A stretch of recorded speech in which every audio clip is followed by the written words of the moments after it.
तो चलिए आज हम डे 5 की इंग्लिश क्लास लेते हैं और सीखते हैं कि आज क्या नया टॉपिक है। सबसे पहले मैं आपको थोड़ी सी रिवीजन करवा दूं जो हमने लास्ट क्लास में पढ़ा था। हमने जो लास्ट क्लास में सीखा था वो शुड का यूज़ सीखा था कि जो भी चीज़ हमें किसी को एडवाइस देनी होती है या फिर हम किसी से एडवाइस लेते हैं तो वहाँ पर हम शुड का यूज़ करते हैं, ठीक है ना। जैसे you should go to a doctor, यानी कि तुम्हें किसी डॉक्टर के पास जाना चाहिए। तो आपने देखा यहाँ पर सलाह थी, यानी कि किसी को सलाह दे रहे हैं, एडवाइस कर रहे हैं, तो वहाँ पर हमने शुड का इस्तेमाल कर दिया, ठीक है। तो जब भी कोई ऐसे सेंटेंस आएंगे जिसमें हम सलाह का इस्तेमाल करेंगे, यानी कि हम किसी को एडवाइस देंगे या फिर लेंगे या फिर कोई हमें एडवाइस दे रहा है, तो ऐसी जितने भी वाक्य हैं उसमें क्या लगाया जाएगा, शुड का यूज़ किया जाएगा, ठीक है। तो आज जो हम टॉपिक करने वाले हैं वो करने वाले हैं भविष्य काल के बारे में, यानी कि फ्यूचर टेंस के बारे में। तो जितने भी ऐसे सेंटेंस होते हैं, जितने भी ऐसे वाक्य हम नॉर्मल अपनी लाइफ में बोलते हैं जिसमें हम ये जिक्र करते हैं कि कोई भी जो कार्य है, कोई भी जो काम है वो हम भविष्य में करने वाले हैं। जैसे कि मैं आज दिल्ली जाऊंगा, मैं खाना खाऊंगा, वे लोग मेरे घर आएंगे, वह संगीत में नृत्य दिखाएगी। तो जितने भी ऐसे वाक्य हैं जिसमें हम अपने कार्यों को भविष्य में करते हैं, ठीक है, तो उसमें आज वो हम सीखने वाले हैं। तो वो सीखने के लिए हमें दो यूज़ सीखने पड़ेंगे। एक तो विल का यूज़ हमें सीखना पड़ेगा, और दूसरा हमें शैल का उपयोग सीखना पड़ेगा, ठीक है। दो हमने सीखना है, एक तो विल और एक शैल। अब किसके साथ विल आएगा, किसके साथ शैल आएगा, ये रूल हमें सीखना है। तो सबसे पहले अच्छा, इसकी जो पहचान है, तो आप इस सेंटेंस को पहचानेंगे कैसे।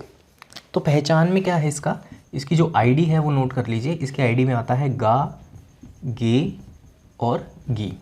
सेंटेंस के एंड में गा, गे, गी आएगा। जैसे कि आपने जितने भी सेंटेंस देखे सब में गा, गे, गी था। जैसे कि हम जाएंगे, वे खाना खाएंगे, मेरी माता खाना पकाएंगी। तो जितने भी ऐसे सेंटेंस थे तो उसमें गा, गे, गी ज़रूर आ रहा है पीछे। और ये सारे के सारे सेंटेंस इशारा कर रहे हैं कि कार्य जो है, काम जो है, वो भविष्य में होने वाले हैं। तो इन सभी सेंटेंस के अंत में लगता है गा, गे, गी। ये इसकी आईडी है, पहचान है। और इसमें विल और शैल का हम इस्तेमाल करेंगे। ध्यान दीजिएगा, शैल का इस्तेमाल हम आई और वी के साथ करते हैं, यानी कि आई और वी ये दो सब्जेक्ट हैं जिसके साथ हम शैल का इस्तेमाल करेंगे, ठीक है। बाकी जितने भी सब्जेक्ट बच गए, जैसे कि दे, यू, ही, शी, इट, इन सभी जो सब्जेक्ट हैं इनके साथ हम किसका इस्तेमाल करेंगे, या फिर किसी का नाम, तो इन सब के साथ हम विल का इस्तेमाल करेंगे, ठीक है। तो देखते हैं हम सेंटेंस। जैसे कि मैं पार्क जाऊंगा, तो मैं की इंग्लिश क्या होती है यहाँ पर, आई। मैं की इंग्लिश क्या होती है, आई। आई के साथ हम किसका इस्तेमाल करेंगे, शैल का। तो आई शैल। जाने की इंग्लिश क्या होती है, गो। तो आई शैल गो टू पार्क, ठीक है। तो किस तरीके से आपने देखा कि इस तरीके से हमने शैल का इस्तेमाल किया और सेंटेंस वो बनाया जो कि ये इशारा कर रहा है, ये सुनिश्चित कर रहा है कि जो काम है वो भविष्य में होगा, ठीक है। तो सबसे पहले हमें पहचानना है कि वो सेंटेंस है भी या नहीं। अच्छा, नेक्स्ट सेंटेंस क्या है, जैसे कि वे भोजन लेंगे, तो वे की इंग्लिश क्या होती है, वे की इंग्लिश होती है दे। दे के साथ क्या आएगा, दे के साथ विल आता है, दे विल। अब मैंने बताया था भोजन लेने को हम टेक मील बोलते हैं, ठीक है ना। अच्छा, जितने भी स्टूडेंट्स ऐसे हैं, जितने भी लोग देख रहे हैं, और मैं उनसे कहना चाहूँगा कि आप लोग पहले की जो क्लासेस है, डे 1 की, डे 2 की, ये ज़रूर अटेंड कीजिएगा, क्योंकि इन क्लासेस में बेसिक्स है। यानी कि इन क्लासेस में बताया गया है कि जो बेसिक्स होता है, ठीक है, उसको किस तरीके से हमने करना है, सो दैट आपकी इसमें आपको नया कुछ भी सीखने में आपको कोई परेशानी नहीं आएगी, ठीक है। तो दे विल टेक मील, ऐसे जितने भी सेंटेंस हैं। मान लीजिए कहता है कि Sheena will sing a song, Sheena जो है गाना गाएगी, ठीक है। Ravi will dance on Tuesday, Ravi Tuesday को डांस नृत्य करेगा। She will study at night, रात में पढ़ाई करेगी। चलिए बात क्या है कि अगर नेगेटिव सेंटेंस आ गए, नहीं वाले वाक्य आ गए, यानी कि जिनके आगे नहीं लगा होता है, ठीक है। मान लीजिए इसमें नहीं वाला वाक्य आ जाता कि वह पार्क नहीं जाएगा, तो हमने क्या करना है, बहुत सिंपल है, हमने विल के साथ और शैल के साथ दोनों के साथ नॉट लगा देना है। नहीं वाले वाक्य में क्या करना है, विल के साथ और शैल के साथ नॉट लगा देना है। तो ये सेंटेंस कैसे बन जाएगा, I shall not go to park, I shall not go to park. They will not take meal, they will not take meal, वे भोजन नहीं ग्रहण करेंगे या फिर वे भोजन नहीं लेंगे, ठीक है। अच्छा, एक इसमें बात इम्पॉर्टेंट क्या है कि जब भी कुछ खास स्थितियां होती हैं तो ये रूल उल्टा हो जाता है। जैसे कि जब किसी बात पर बहुत ही ज़्यादा जोर दिया गया है तो हम आई और वी के साथ शैल का उपयोग ना करके हम क्या करेंगे, हम उसके साथ विल का उपयोग करेंगे, ठीक है। तो क्या स्थिति बनेगी, जैसे कि मैं पार्क जाऊंगा ही जाऊंगा।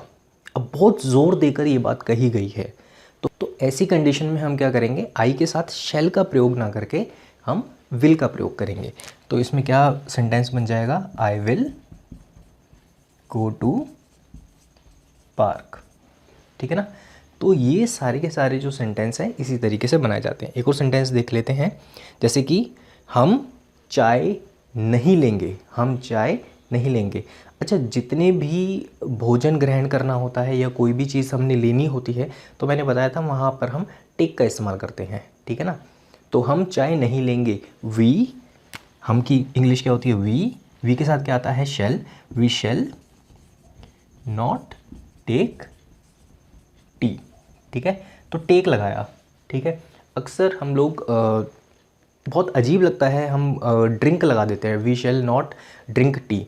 तो वो बोलने में और समझने में इंग्लिश की भाषा में थोड़ा अजीब लगता है, तो हम टेक का इस्तेमाल करते हैं। जिस प्रकार से हम कभी शादी वगैरह में जाते हैं या फिर किसी पार्टीज़ वगैरह में जाते हैं तो वहाँ पर भी ऐसा बोला जाता है। ऐसा बोलना बहुत असभ्य लगता है अगर किसी को हम बोलते हैं अरे चाय पीजिए, नहीं, हम क्या बोलते हैं, चाय लीजिए, ठीक है ना। तो लीजिए, इसलिए वहाँ पर हमने टेक का इस्तेमाल किया है।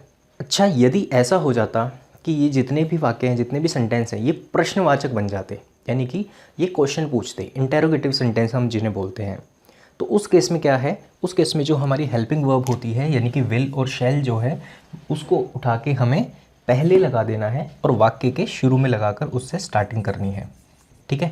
तो अब जैसे कि ये सेंटेंस है, इसमें कैसे बनाना है, shall I go to park, shall I go to park, क्या मैं पार्क जाऊँगा, क्या मैं पार्क जाऊँगा, तो उसमें पूछ रहा है, ठीक है ना। तो जैसे कि इस सेंटेंस में देखेंगे हम, will I go to park, क्या मैं पार्क जाऊँगा ही जाऊँगा। Shall we not take tea, shall we not take tea, क्या हम चाय नहीं लेंगे, ठीक है। तो इस तरीके के सेंटेंस हम क्या करते थे, इंटेरोगेटिव सेंटेंस जब हमें बनाने हों या किसी से प्रश्न पूछना हो या प्रश्नवाचक सेंटेंसेस को बनाना हो तो हम क्या करेंगे, हम विल और शैल को उठा के सेंटेंस के पहले लगा देंगे, उससे शुरुआत करेंगे। चलिए कुछ सेंटेंस देख लेते हैं यहाँ पे। Will he take milk, will he take milk, क्या वह दूध लेगा। Will you study at night, क्या तुम रात्रि में पढ़ोगे। तो ये सारे सेंटेंसेस जो हैं, अच्छा आपको इसकी प्रैक्टिस कैसे करनी है, बहुत सिंपल है। आपको अपने माइंड में जो भी मैंने यहाँ पर आपको सेंटेंस बताए, आपको हर एक सब्जेक्ट से, जैसे दे का, यू का, ही का, शी का, इट का, सभी यहाँ पे सब्जेक्ट से आपको क्या करना है, अपने माइंड में सेंटेंस बनाने हैं, ठीक है। और तकरीबन 10 सेंटेंस बनाने हैं। इसके लिए आपको पेन और पेपर की भी आवश्यकता नहीं पड़ेगी, आप सिंपली अपने माइंड में बना सकते हैं इसको और काफ़ी इजीली आपकी प्रैक्टिस जो है वो हो जाएगी। तो ये क्या होगा, आपके दिमाग में बिल्कुल छप जाएगा, ठीक है ना।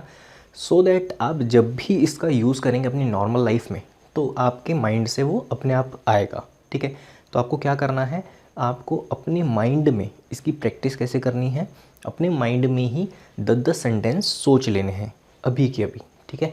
और अधिकतर से अधिकतर जितना ज़्यादा इसका आप नॉर्मल लाइफ में यूज़ करेंगे तो ये आपका दिमाग में जो है बिल्कुल सेट हो जाएगा। Will Sheena give me 100 rupees, क्या शीना मुझे 100 रुपये देगी। ठीक है। तो इस प्रकार के सेंटेंस हैं, आपको इसकी प्रैक्टिस करनी है। तो आई होप आपने आज की क्लास में बहुत कुछ सीखा होगा। इसकी प्रैक्टिस कीजिए। कोई भी आपसे दुविधा होती है या कोई भी परेशानी आती है तो आप कमेंट बॉक्स में कमेंट करके ज़रूर बताइए। तो चलिए मिलते हैं आपसे नेक्स्ट क्लास में किसी नए टॉपिक के साथ। तब तक के लिए धन्यवाद। फ्रेंड्स, हमारी वीडियो बनाने का एक खास मकसद है। हम उन बच्चों तक पहुंचना चाहते हैं जो ऐसी जगह पर रहते हैं जहां पर कोचिंग सेंटर, ट्यूशन सेंटर या फिर कॉलेजेस नहीं है, जिनके पेरेंट्स हैवी फीस अफोर्ड नहीं कर सकते, उन्हें कोचिंग सेंटर्स में नहीं भेज सकते। फ्रेंड्स, आप भी हमारी इस मुहिम में सहायता कर सकते हैं इन वीडियोस को शेयर करके। फ्रेंड्स, याद रहे, आपका एक शेयर किसी बच्चे की जिंदगी बदल सकता है। तो इन वीडियोस को व्हाट्सएप और फेसबुक के जरिए ज्यादा से ज्यादा शेयर कीजिए। फ्रेंड्स, अगर आपने अब तक हमारे चैनल को सब्सक्राइब नहीं किया है या अगर आप नए हैं तो हमारे चैनल को जरूर सब्सक्राइब कर लीजिए, ताकि आने वाली सारी जरूरी वीडियोस आप तक ऐसे ही पहुंचती रहे। फ्रेंड्स, अगर आप किसी खास तरीके की इंफॉर्मेशन हमसे चाहते हैं या अगर आप कोई सजेशन हमें देना चाहते हैं या अगर आप चाहते हैं कि किसी खास टॉपिक पर हम वीडियोस बनाएं, तो आप हमें नीचे कमेंट बॉक्स में कमेंट कर बता सकते हैं। फ्रेंड्स, अगर आप किसी टॉपिक से रिलेटेड नोट्स चाहते हैं, प्रीवियस पेपर्स चाहते हैं, 10 ईयर चाहते हैं या फिर अगर आपको इंपॉर्टेंट क्वेश्चंस चाहिए, तो आप हमारे फेसबुक पेज पर जाकर या फिर हमारी वेबसाइट पर जाकर सारी इंफॉर्मेशन ले सकते हैं और वहां से डाउनलोड कर सकते हैं। सारी जानकारी आपको नीचे डिस्क्रिप्शन बॉक्स में मिल जाएगी। सारे लिंक्स की जानकारी नीचे डिस्क्रिप्शन बॉक्स में दी गई है, वहां से जाकर आप इंफॉर्मेशन ले सकते हैं। All the best for your exams.